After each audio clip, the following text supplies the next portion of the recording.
चंपावती नगर में विद्यावती नाम की एक स्त्री अपने बेटे सोनू के साथ रहती थी। वे दोनों सेठ के घर काम करके अपना जीवन यापन करते थे।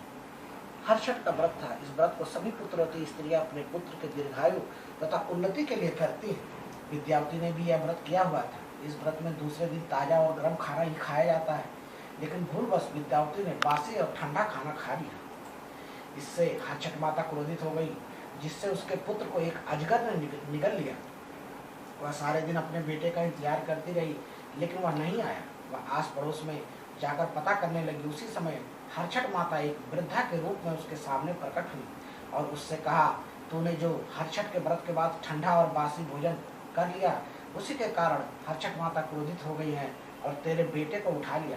तेरे पुत्र को अजगर ने निगल लिया है। तब विद्यावती ने उस वृद्धा से कहा, हे माँ, मैंने भूलवश बासी और ठंडा भोजन कर लिया। अब कृपा करके आप मुझे कोई ऐसा उपाय बताएं जिससे मेरे पुत्र के प्राणों की रक्षा हो सके। तब वृद्धा ने कहा, अगले वर्ष जब हर्षठ का व्रत आए, तुम विधि पूर्वक पूजन करना और अपने पुत्रों के प्राण की रक्षा के लिए तीन छठी यानी हर्षठ माता से प्रार्थना करना। व्रत के दूसरे दिन गर्मा गर्म भोजन करना। जैसे जैसे तुम भोजन करोगी, उस भोजन की गर्मी से अजगर के अंदर गर्मी पैदा होगी और वह तुम्हारे पुत्र को बाहर उगल देगा।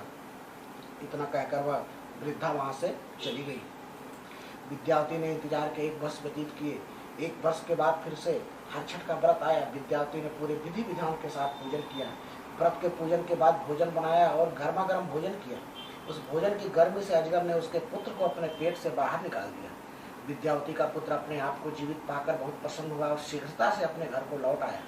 विद्यावती ने जब अपने बेटे को 1 वर्ष के पश्चात सही सलामत देखा तो बहुत प्रसन्न हुई और हर्षठ माता को प्रणाम किया।